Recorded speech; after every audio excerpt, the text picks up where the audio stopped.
किसानों की tractor rally पर आज सुप्रीम कोर्ट में सुनवाई। सुरक्षा के मद्देनजर दिल्ली पुलिस की ट्रैक्टर रैली पर रोक लगाने की याचिका। 26 जनवरी को ट्रैक्टर मार्च निकालने पर अड़े किसान। कृषि मंत्री नरेंद्र सिंह तोमर ने दिल्ली से मुरैना आते समय ट्रेन में सिख समाज के लोगों के साथ भोजन किया, जिसका वीडियो सामने आया है। सचखंड एक्सप्रेस में खिड़की की तरफ एक सीट पर कृषि मंत्री बैठे दिख रहे हैं। उनके हाथ में खाने की प्लेट है, पास में सिख समाज के लोग बैठे हैं।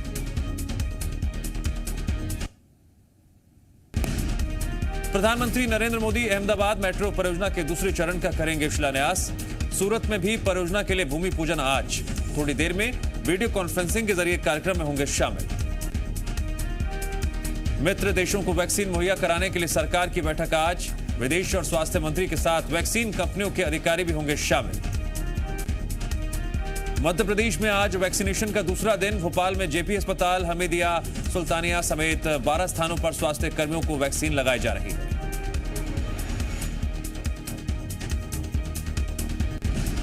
छत्तीसगढ़ के मुख्यमंत्री भूपेश बघेल आज से 2 दिन के असम दौरे पर रहेंगे, जहां पर वो कांग्रेस नेताओं के साथ बैठक करेंगे।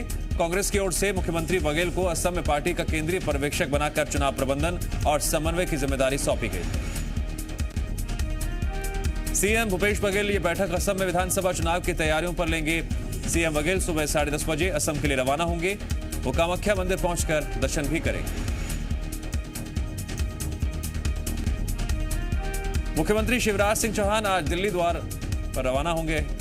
कुछ ही घंटों बाद करीब 12 बजे वो दिल्ली के लिए उड़ान भरेंगे, जहां वो केंद्रीय मंत्री नितिन गडकरी और प्रकाश जावड़ेकर से मुलाकात करेंगे। संभावना जताई जा रही है नितिन गडकरी से वो चंबल प्रोग्रेस वे को लेकर बात कर सकते हैं। वहीं प्रकाश जावड़ेकर से प्रदेश में चल रहे विकास कार्यों को लेकर बात करेंगे।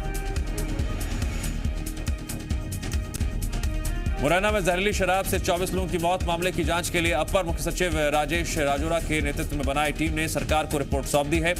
जांच दल ने प्रदेश में अवैध शराब बनने और बाहरी राज्यों से तस्करी रोकने के लिए वर्तमान आबकारी कानून को कमजोर बताया है। जांच कमेटी ने आबकारी कानून को उत्तर प्रदेश सहित दूसरे राज्यों की तरह सख्त बनाने का सुझाव दिया है।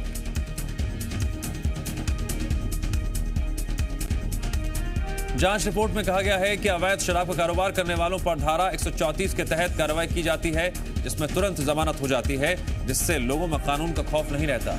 एक आदमी पर 30 से 40 मामले दर्ज हैं।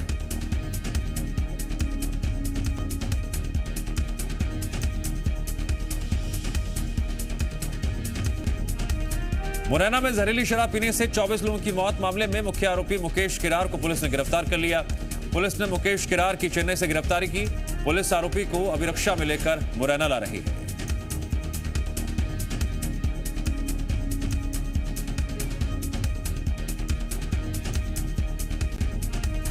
मुरैना जहरीली शराब कांड की जांच रिपोर्ट सबमिट करने में हो रही देरी पर कांग्रेस ने सवाल उठाया। कांग्रेस का आरोप है प्रशासनिक अमले और माफिया को बचाने के लिए रिपोर्ट में लीपापोती की जा रही है। कांग्रेस ने अपनी जांच रिपोर्ट में माफिया, अफसर और बीजेपी की मिलीभगत का आरोप लगाया। यही नहीं, कांग्रेस की रिपोर्ट में मुरैना के शराब माफिया से बीजेपी को चंदा देने की बात कही गई है। उधर बीजेपी ने कहा जो कार्रवाई शिवराज सरकार ने की वो अब तक कभी नहीं हुई। एसआईटी की जांच रिपोर्ट आने के बाद और भी कार्रवाई होगी। मुरैना में जहरीली शराब से 2 लोगों की मौत हो गई, जबकि 2 लोगों को गंभीर हालत में ग्वालियर रेफर किया गया। मामला दिमनी थाना क्षेत्र के चिचावली गांव का है, जहां शनिवार को एक मृतक का ग्रामीणों ने अंतिम संस्कार भी कर दिया था, लेकिन फिर एक मौत होने पर ग्रामीण आक्रोशित हो उठे। ग्रामीणों ने जहरीली शराब के मौत होने का आरोप लगाते हुए बड़ा गांव में जाम भी लगाया और पुलिस के समझाने के बाद जाम को खोला गया। फिलहाल पुलिस शराब से मौत होने की बात को नकार रही है और जांच के बाद ही स्थिति साफ होने की बात कह रही है।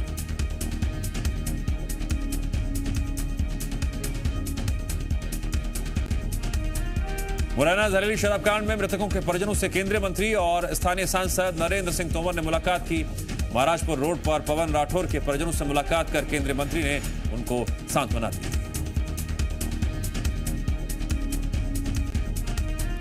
नरेंद्र सिंह तोमर ने कहा यह बेहद दुखद घटना है। सरकार और अधिकारी मिलकर यह तय करेंगे इस तरह की घटनाएं दोबारा ना हो। मामले की जांच एसआईटी कर रही है। जल्द ही जांच रिपोर्ट सबमिट की जाएगी और जो भी दोषी होगा उसको बख्शा नहीं जाएगा। मंडला जिले में पुलिस ने अवैध शराब तस्करी के खिलाफ कार्रवाई करते हुए 464 पेटी अवैध शराब जब्त की। जब्त की गई शराब की कीमत 4.5 लाख रुपए बताई जा रही है।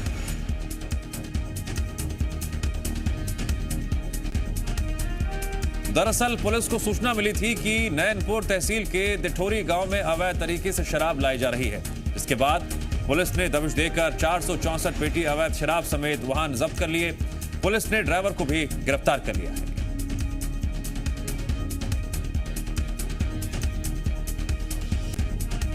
भिंड में पुलिस ने शराब से भरे 2 टैंकर पकड़े। आरोपी टैंकर को यूपी से केरल लेकर जा रहे थे, जहां गलत रास्ते से जाते हुए भरोई पुलिस ने टैंकर को चेकिंग के लिए रोका।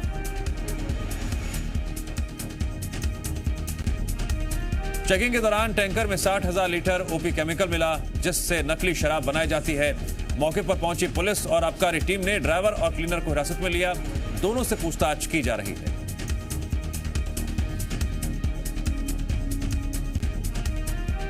बिलासपुर में शराब की अवैध बिक्री को लेकर पुलिस कर्मियों पर गाज गिरी है। डीजीपी डीएम अवस्थी ने पचपेड़ी थाना प्रभारी को तत्काल प्रभाव से निलंबित कर दिया। शराब की अवैध बिक्री और परिवहन पर लगाम नहीं लगा पाने की वजह से टीआई सुनील तिर्की को निलंबित किया गया है। निलंबन के दौरान वो रक्षित केंद्र से जुड़ेंगे। डीजीपी ने पहले कहा था, अगर शराब के अवैध परिवहन और बिक्री पर लगाम नहीं लगा तो थाना प्रभारी के खिलाफ निलंबन की कार्रवाई की जाएगी। मध्य प्रदेश में बर्ड फ्लू का कहर लगातार बढ़ रहा है। संक्रमण 32 जिलों में फैल चुका है। प्रदेश में अब तक 3000 कौओं की मौत हो चुकी है। कई जिलों से सैंपल भोपाल लाए गए, जिसमें अब तक 32 जिलों में पॉजिटिव केस सामने आए हैं। बर्ड फ्लू का संक्रमण रोकने के लिए प्रदेश सरकार एक्टिव है। चिकन और मटन शॉप को बंद करा दिया गया है। साथ ही होटलों में चिकन परोसने पर पाबंदी लगाई गई। महिलाओं के खिलाफ अपराध करने वालों पर शिकंजा कसने के लिए एमपी पुलिस ने नया प्लान तैयार किया है। पुलिस महिलाओं के खिलाफ अपराध करने वालों के परिजनों का भी अब डाटा तैयार करेगी। एमपी पुलिस अपराधियों का आपराधिक रिकॉर्ड की हिस्ट्री शीट तैयार कर रही है, जिसे जल्द ही प्रदेश के सभी थानों में भेजा जाएगा। अपराधियों को हर 15 दिन में थाने में डोजियर भरने के लिए आना होगा। पुलिसकर्मी थाने में डोजियर भरने वाले अपराधियों की फोटो भी क्लिक करेंगे।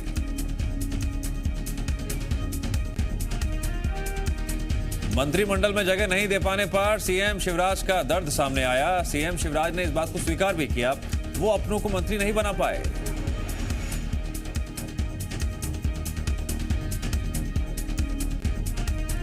सीएम ने कहा, मैं अपने कई लोगों को मंत्री नहीं बना पाया, लेकिन वीडी शर्मा ने कई लोगों को मंत्री और महामंत्री बनाया। मंत्रिमंडल में अपनों को जगह नहीं दे पाने पर सीएम शिवराज के बयान पर सियासी गलियारों में हलचल भी मच गई। कांग्रेस ने कहा कि टाइगर अब घायल हो गया है। कांग्रेस के बयान पर बीजेपी ने पलटवार किया। कहा, सीएम के बयान को सरकार और संगठन के बीच सामंजस्य के तौर पर पेश किया।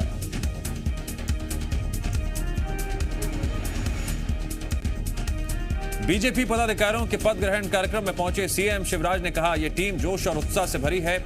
एक तरफ ये टीम है और दूसरी तरफ घिसी पिटी रिजेक्टेड कांग्रेस है। सीएम ने आगे बोलते हुए कहा, आदिवासियों ने पगड़ी बांधी और तीर कमान भी दी है। इस तीर कमान के जरिए माफियाओं को छोड़ेंगे नहीं। भोपाल में प्रदेश बीजेपी के नए पदाधिकारियों की पहली बैठक हुई। बैठक के बाद प्रदेश अध्यक्ष वीडी शर्मा ने कहा, सभी पदाधिकारी एमपी में बीजेपी संगठन को और मजबूती के साथ आगे बढ़ाने का काम करेंगे।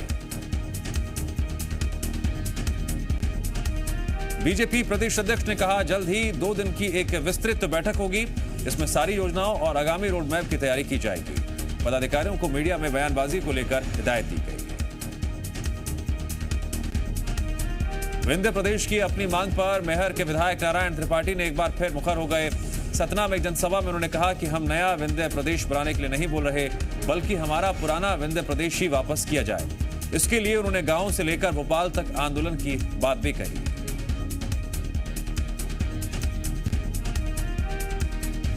उन्होंने कहा, अटल जी छोटे राज्यों के पक्षधर थे। ऐसे में सीएम, पीएम, गृह मंत्री और राष्ट्रीय अध्यक्ष अटल के सपने से कैसे दूर रह सकते हैं।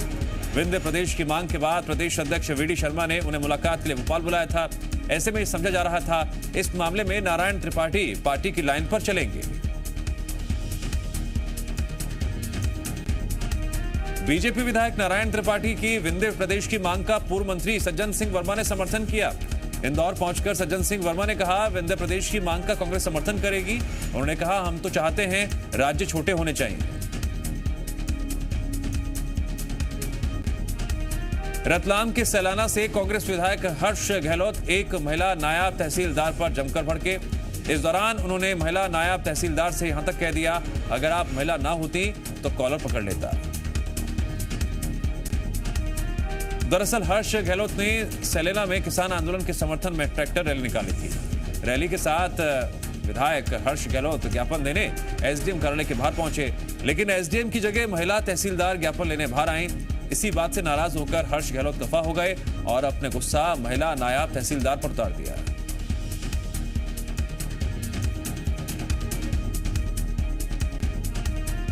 कांग्रेस छोड़ बीजेपी का दामन थामने वाले राहुल लोधी कैबिनेट मंत्री का दर्जा दिए जाने के बाद पहली बार दमोह पहुंचे। बीजेपी कार्यकर्ताओं ने गर्मजोशी से उनका स्वागत किया।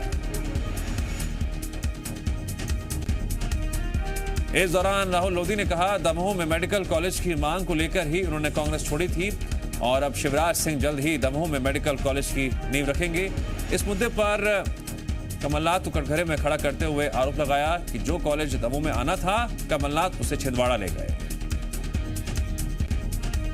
मंदसौर में कांग्रेस की गुटबाजी एक बार फिर सामने आ गई। कांग्रेस कार्यालय में ही पार्टी के दो गुट आपस में भिड़ गए। इस दौरान जमकर मारपीट और गाली गलौच हुई। मारपीट के बाद पूर्व शहर कांग्रेस अध्यक्ष खलील शेख अस्पताल पहुंचे। वहीं कांग्रेस नेता सोमिल को भी चोट लगने की खबर है। पूरे मामले में पुलिस ने 8 लोगों के खिलाफ मामला दर्ज कर लिया है। वहीं बीजेपी ने तंज कसते हुए कहा, कांग्रेस एक तरफ बीजेपी को चुनौती देने का दावा कर रही है, लेकिन पहले आपसी गुटबाजी से तो निपट ले। महासमुंद में सीएम भूपेश बघेल साहू समाज के युवक युवती परिचय सम्मेलन में शामिल हुए। इस कार्यक्रम में सीएम ने नोनी बाबू पत्रिका का विमोचन भी किया। गृह मंत्री ताम्रध्वज साहू ने भी कार्यक्रम में शिरकत की। कार्यक्रम में सीएम भूपेश बघेल ने महासमुंद समेत 5 जिलों में 20 लाख की मदद से शिवाजी भवन के निर्माण, जिले के बौद्धकालीन स्मारकों को अंतर्राष्ट्रीय स्तर पर विकसित करने की घोषणा की। साथ ही सीएम ने तेलघानी बोर्ड बनाने का भी ऐलान किया। राजनांदगांव पहुंचे पूर्व सीएम रमन सिंह ने कई कार्यक्रमों में हिस्सा लिया। अपनी विधानसभा क्षेत्र में योजनाओं और सौंदर्यीकरण का भी जायजा लिया। शाम को बीजेपी कार्यालय पहुंचकर प्रेस कॉन्फ्रेंस की और कहा, राजनांदगांव में गर्मी में पेयजल की व्यवस्था होनी चाहिए। रमन सिंह के मुताबिक 2 साल से विकास की गति धीमी हो गई है। सरकार ने 2 साल में 26,000 करोड़ का कर्ज लिया है। रमन सिंह ने कहा, सरकारी खर्चों में 30% तक की कटौती की बात कही जा रही है। ऐसे में विकास कार्य कैसे होंगे, ये चिंता की बात है। उन्होंने सरकार को पूरी तरह फेल बताते हुए 22 जनवरी को जेल भरो आंदोलन की बात कही। अयोध्या में भगवान श्री राम के भव्य मंदिर निर्माण के लिए धन संग्रह अभियान चल रहा है। इसी के तहत राजनांदगांव में महिलाओं ने भव्य श्री राम कलश यात्रा निकाली। कलश यात्रा में भगवान श्री राम, लक्ष्मण, सीता मां और हनुमान जी की झांकियां भी निकाली गई। उमरिया में हुए नाबालिग से गैंगरेप के बाद प्रशासन हरकत में आया। शराब और अतिक्रमण माफिया के खिलाफ चल रहे अभियान के तहत सबसे पहले उस ढाबे को गिराया गया जहां नाबालिग को बंधक बनाकर रखा गया था।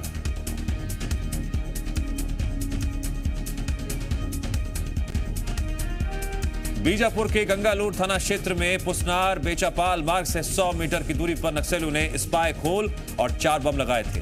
जंगली सुअर का पैर पड़ने से बम ब्लास्ट के बाद सुरक्षा बलों को पता चला। इसके बाद 2 टिफिन बम और 2 डायरेक्शन बम बरामद किए गए। इंदौर में एसटीएफ ने विदेशी करेंसी के साथ एक दंपति को गिरफ्तार किया। पकड़े गए पति पत्नी के पास से 19,600 अमेरिकी डॉलर जब्त किए गए, जिनकी कीमत करीब 14 लाख रुपए बताई जा रही है। पुलिस के मुताबिक एसटीएफ को सूचना मिली थी, गांधीनगर रोड पर एक दंपति यूएस डॉलर बेचने के लिए आए हैं। कड़ी पूछताछ में खुलासा हुआ वो बैग कटिंग करने वाले गिरोह के संपर्क में थे। पुलिस को अब बैग कटिंग करने वाले गिरोह की तलाश है। टीकमगढ़ में गैस सिलेंडर कर्मचारी से 2.5 लाख रुपए की चोरी का मामला सामने आया। घटना पुराने बस स्टैंड के पास स्थित होटल के सामने की है, जहां कर्मचारी अपनी बाइक खड़ी कर मैनेजर से पैसे लेने अंदर गया था। इसी बीच चोर ने बाइक के हैंडल पर टंगे रुपयों से भरे थैले को चुरा लिया। चित्रकूट में धौरे हत्याकांड से सनसनी फैल गई। घटना नया गांव थाना क्षेत्र में रजौला के पास की है। कार सवार युवक युवती को बदमाशों ने गोली मार दी और मौके से फरार हो गए। स्थानीय लोगों के मुताबिक कार का पीछा करते हुए बदमाश आ रहे थे। रफ्तार तेज होने की वजह से कार मोड़ पर पलट गई। इसके बाद दूसरी कार में सवार बदमाशों ने दोनों की गोली मारकर हत्या कर दी। फिलहाल पुलिस मामले की जांच कर रही है।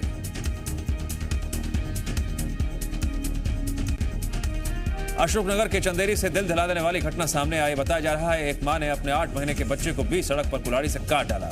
यह पूरा मामला चुरारी गांव का है।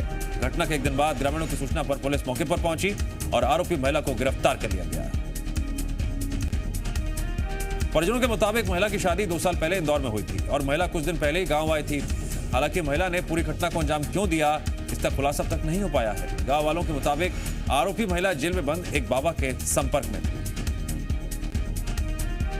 सीहोर में पिकनिक मनाने गए भोपाल के मामा भांजे की नर्मदा नदी में डूबने से मौत। मामला बुधनी के भांद्रा भान घाट का है। मौके पर पहुंची पुलिस ने शव को बरामद कर लिया। बैतूल में नदी में नहाने गए 4 बच्चों में से 2 की डूबने से मौत हो गई। घटना मास्टर नदी की है, जहां दोनों बच्चे अपने दोस्तों के साथ नहाने गए थे। जानकारी के मुताबिक उनमें से एक बच्चे को तैरना नहीं आता था, जिसे गहरे पानी से निकालते वक्त दूसरा बच्चा भी नदी में डूब गया। भोपाल में कल रातीबड़ इलाके में हुए सड़क हादसे का सीसीटीवी फुटेज सामने आया। एक तेज रफ्तार कार ने बाइक को टक्कर मार दी थी। टक्कर इतनी भीषण थी, बाइक सवार करीब 20 फीट ऊपर उछल गया था, जबकि एक युवक करीब 60 फीट तक गाड़ी के साथ घिसटता हुआ चला गया था। हादसे में 2 भाइयों की मौत हो गई, जबकि एक भाई का इलाज गंभीर हालत में अस्पताल में जारी है। यह पूरी घटना पेट्रोल पंप पर लगे सीसीटीवी में कैद हो गई थी। इसके बाद अब पुलिस इसी सीसीटीवी के आधार पर पूरे मामले की जांच कर रही है। विदिशा में किन्नरों का 3 दिवसीय महासम्मेलन। किन्नर सम्मेलन में प्रदेश भर के सैकड़ों किन्नर जमा हुए। सम्मेलन का मुख्य उद्देश्य एक जगह पर इकट्ठा होकर आपसी खींचतान को खत्म करना था। वहीं सम्मेलन में आपसी सहमति से प्रस्ताव पास किया गया कि 1 महीने बाद विदिशा में ही देश भर के किन्नरों का 15 दिवसीय सम्मेलन आयोजित किया जाएगा। मंडला का कान्हा नेशनल पार्क बागों से गुलजार है। यही वजह है बाघ उद्यान के साथ साथ सड़कों पर भी नजर आ रहे हैं। बालाघाट के गढ़ी गांव से मुक्की की ओर रास्ते में बाघ घूमता दिखा, जिसे कैमरा में कैद कर लिया गया। पश्चिम बंगाल चुनावों के लिए आज शक्ति प्रदर्शन वाला सोमवार। शुभेंदु अधिकारी के बीजेपी में शामिल होने के बाद पहली बार उनके गढ़ नंदीग्राम में होगी ममता बनर्जी। बंगाल बीजेपी अध्यक्ष के साथ ममता के गढ़ साउथ कोलकाता में दम दिखाएंगे शुभेंदु। देश भर में वैक्सीनेशन के शुभारंभ के बाद अब दूसरे देशों की मदद करेगा हिंदुस्तान। मित्र राष्ट्रों को वैक्सीन मुहैया कराने के लिए केंद्र की अहम बैठक आज। कब और कितनी वैक्सीन देने पर होगी चर्चा।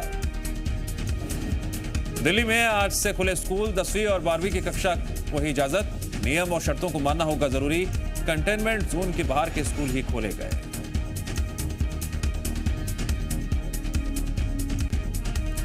रॉबर्ट वाड्रा के मनी लॉन्ड्रिंग मामले में जोधपुर हाईकोर्ट आज करेगा सुनवाई। प्रवर्तन निदेशालय ने मामले में हाईकोर्ट में दायर की याचिका। वाड्रा और महेश नागर को हिरासत में लेकर पूछताछ की मांगी है इजाजत। सूचना और प्रौद्योगिकी मंत्रालय से जुड़ी संसदीय समिति ने फेसबुक और ट्विटर को भेजा नोटिस। सवाल जवाब के लिए 21 जनवरी को प्रतिनिधियों को किया तलब। महाराष्ट्र सरकार ने फिर दोहराई कर्नाटक के मराठी बहुल इलाकों को राज्य में शामिल करने की बात। मुख्यमंत्री कार्यालय का ट्वीट। इसके लिए बलिदान देने वालों को होगी सच्ची श्रद्धांजलि। कर्नाटक के बेलगाम समेत कुछ हिस्सों पर दावा करता रहा है महाराष्ट्र। कृषि कानून के साथ फिर शुरू हुआ नागरिकता कानून के खिलाफ प्रदर्शन। दिल्ली के जवाहरलाल यूनिवर्सिटी में सीएए और कृषि कानूनों के विरोध में उतरे छात्र। कहा पश्चिम बंगाल में सीएए और एनआरसी ही रहेगा मुख्य मुद्दा। वेब सीरीज तांडव के खिलाफ लखनऊ में मामला दर्ज। धार्मिक भावनाओं को भड़काने और प्रधानमंत्री पद की गरिमा को ठेस पहुंचाने का आरोप। सूचना प्रसारण मंत्रालय ने भी मांगा जवाब। पूरे उत्तर भारत में ठंड का प्रचंड कहर अब भी जारी। दिल्ली समेत उत्तर प्रदेश, राजस्थान, पंजाब, हरियाणा और चंडीगढ़ में सर्दी का ऑरेंज अलर्ट जारी। घने कोहरे की चेतावनी। जम्मू कश्मीर समेत पहाड़ी इलाकों में आज भी बर्फबारी का अनुमान।